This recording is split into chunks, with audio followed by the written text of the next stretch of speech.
जय श्री आदिशक्ति माता जी। श्री निर्मला देवी माँ की जय हो। सहयोग आज का महायोग है। सहयोग में हम श्री आदिशक्ति श्री निर्मला माता का ध्यान करते हैं। उनके सामने बैठकर हम प्रार्थना करते हैं। आदिशक्ति श्री निर्मला माता के सामने हम घी का दीपक जलाते हैं और चाहे तेल का दीपक जलाएं, जो भी आपके पास उपलब्ध हो आसानी से, घी या तेल दोनों में से जो भी उपलब्ध है उसको आप जला सकते हैं। और माँ के सामने हाथ खोलकर बैठें, उनसे प्रार्थना करें। जो भी आपकी समस्या है, जो भी चिंता है, जो भी परेशानी है, उस सब के लिए आप उनसे प्रार्थना कीजिए। वह आपकी सारी परेशानियों को दूर करती हैं, सारी परेशानियों को सुनती हैं। हमारे शरीर के अंदर 3 नाड़ियाँ हैं, बाएं नाड़ी, दाएं नाड़ी और मध्य नाड़ी। हमारी हर नाड़ी पर 7-7 चक्र हैं। पहला चक्र हमारा मूलाधार है, जो हम ज़मीन में बैठते हैं, जो शरीर हमारे सही ज़मीन में लगता है, वह मूलाधार चक्र है। दूसरा पेट और जांघ का जोड़ हमारा स्वादिष्टान चक्र है। नाभि हमारा नाभि चक्र है। हृदय हमारा हृदय चक्र है। गला हमारा विशुद्धि चक्र है। आज्ञा चक्र हमारा माथा है। और सहस्त्रार जो तालु भाग है वो हमारा सहस्त्रार है। इस प्रकार हमारे 7 चक्र तीनों नाड़ियों पर हैं। इन्हीं नाड़ियों के और चक्रों के चारों तरफ हमारी समस्याएं, हमारी परेशानियां घूमती हैं। हमारे जब नाड़ियां खराब होती हैं तो भी हमारे को कई प्रकार की बीमारियां पैदा हो जाती हैं, कई प्रकार की परेशानियां पैदा हो जाती हैं। इनके ऊपर जो हमारे चक्र हैं उनके खराब होने से भी हमको कई प्रकार की बीमारियां, कई प्रकार की परेशानियां पैदा होती हैं। श्री माता जी, श्री आदिशक्ति माता जी हैं, आदिशक्ति हैं, परमात्मा हैं और धन्वंतरी भी हैं। तो इन्होंने हर तरीके से हमारी समस्याओं को दूर करने का तरीका बताया है। एक तो हम अपने चक्रों को शुद्ध करते हैं जब हमारी परेशानी पैदा होती है, या फिर हम अपने नाड़ियों को शुद्ध करते हैं, जो हमारी परेशानी, जिसकी वजह से हमारी परेशानी है, उसको शुद्ध करते हैं। उसको शुद्ध करने का उन्होंने तरीका बता रखा है। दूसरे उन्होंने धन्वंतरी के रूप में हमें खान पान का तरीका भी बताया है कि हम अपने खान पान में थोड़ा सा बदलाव लाएं। अगर हमें कोई समस्या है तो उससे भी हमारी बीमारी दूर हो जाती है। जो बीमारी माँ के द्वारा दूर होती है वह बीमारी हमको दोबारा नहीं होती है। क्योंकि माँ धन्वंतरी है तो ये सारी बीमारी हमारी जड़ से ही ख़त्म करती हैं। आज मैं आपको आँखों की समस्या के बारे में बताऊँ।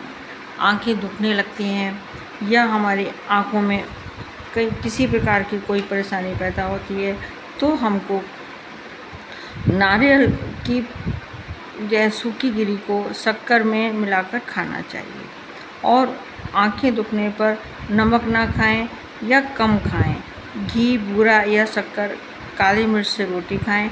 नारियल का सेवन आँखों की ज्योति बढ़ाता है और हमारी जो आँखों में जो भी समस्या है उसको भी दूर करता है। अगर हो सके तो हमको नारियल का पानी भी पीना चाहिए। अगर आँखों की ज्योति कम हो रही है, रोशनी कम हो रही है, तो उसके लिए हमको जो खाने वाली सौंफ आती है छोटी, वो और मिश्री को सम मात्रा में, बराबर मात्रा में मिलाकर या तो ऐसे ही खा लें या फिर उसको पीस के रख लें। शाम के टाइम, रात में खाना खाने के बाद आप उसको खाएं। 1 चम्मच अगर दूध ले लें, 1 चम्मच आप वो उसका पाउडर ले लें, मिश्री और सौंफ का, या फिर आप उसको खा के दूध पी लें। दोनों चीज़ें आप वैसे भी खा सकते हैं और दूध के साथ भी खा सकते हैं। उससे आपकी आँखों की रोशनी बढ़ती है। और आज मैं आपको एक और चीज़ बताऊंगी, केला जो है ये तो हमें 12 मास मिलता है और केला हमारे लिए बहुत ही फ़ायदेमंद है। केला खाने से हमें कई प्रकार की परेशानियां दूर हो जाती हैं। पके केले में आयोडीन, शक्कर और प्रोटीन पाई जाती है। कच्चे केले में कैल्शियम अधिक होता है। कच्चे केले की सब्ज़ी बनाकर खाई जाती है। नित्य केला खाने से, चाहे आप पका केला खाएं, चाहे आप कच्चा केला खाएं, अगर आप रोज़ केला खाते हैं तो हमारी बहुत सी समस्याएं, बहुत सी परेशानियां दूर हो जाती हैं। और हमको केला सवेरे के टाइम खाना चाहिए, लेकिन खाली पेट केला नहीं खाना चाहिए। केले के साथ आप केला का आप जो है वो शेक बना सकते हैं, या खाली केला खा के आप दूध पी सकते हैं। इसको अगर आप खाएंगे तो आपका स्वास्थ्य अच्छा अच्छा रहेगा। केले को हमेशा हमको धो के ही खाना चाहिए।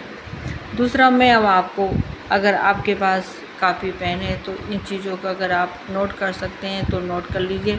बहुत ही महत्वपूर्ण चीज़ बता रही हूँ। केले के तत्व। केले में कैलोरी जो होती है 116 मिलीग्राम होती है।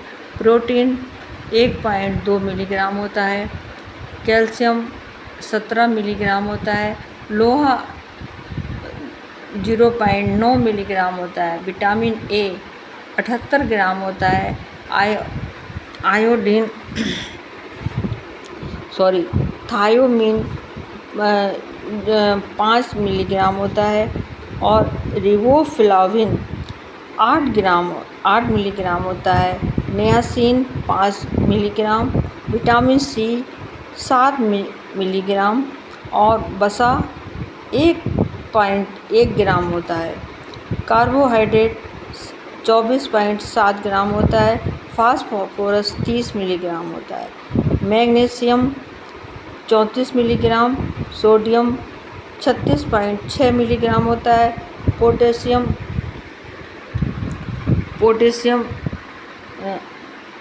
88 मिलीग्राम होता है।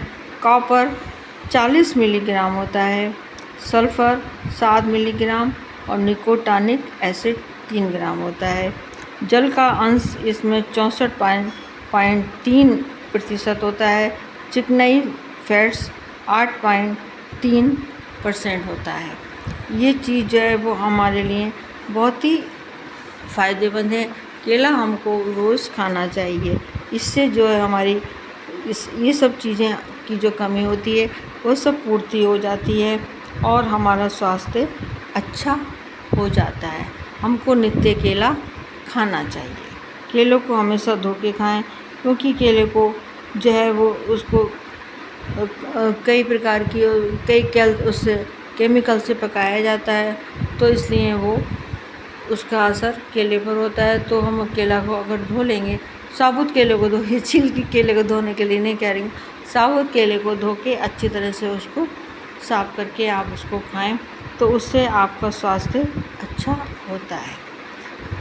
जो भी भाई बहन हमारा पहली बार वीडियो देख रहे हैं वो इसको सब्सक्राइब करें, लाइक करें, और जो लोग हमारा रोज़ वीडियो देखते हैं वो लोग भी हमारे वीडियो को लाइक करें और अपने कमेंट्स हमको लिख के भेजें कि उन्हें हमारा वीडियो कैसा लग रहा है, या उन्हें क्या चीज़ समझ में नहीं आ रही है, तो या उन्हें कोई बात करने में समस्या हो रही है, क्रिया करने में समस्या हो रही है, तो उसके बारे में भी उसको कमेंट्स करें।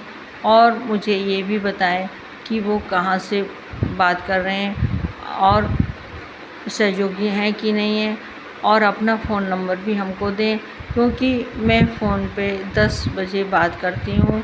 10 बजे का समय ऐसा होता है कि हर आदमी अपना फ्री हो जाता है, आराम से अपने बात करता है, समझ सकता है। मैं भी फ्री हो जाती हूँ। मैं आपको अच्छे से श्री माता जी ने जो भी हमको चीज़ें बताई हैं, क्रिया बताई हैं, उसको मैं आपको अच्छे से बताने की कोशिश करूँगी। अगर आप मुझसे पूछेंगे और मुझे ये भी बताएं कि मेरे वीडियो में क्या कमी आ रही है, क्या समझ में नहीं आ रहा है, तो मैं उसमें अपना सुधार ला सकूं। आप सब्सक्राइब कीजिए, आप लाइक कीजिए और उसको शेयर भी कीजिए, ताकि मेरा वीडियो आगे चले, मैं आपको और अच्छी आयुर्वेदिक बातें बता सकूं, जिससे हमारी बिना पैसा खर्च करे, बिना परेशानी के हमारी सारी बीमारियां दूर हो जाएं। श्री आदिशक्ति श्री निर्मला माता की कृपा से। बस आप मुझको अपना सहयोग दें, मुझसे पूछें, मुझे बताएं, ताकि मैं आपको अच्छे से बता सकूं। जय श्री आदिशक्ति माता, श्री निर्मला देवी माँ की जय हो, जय हो माँ।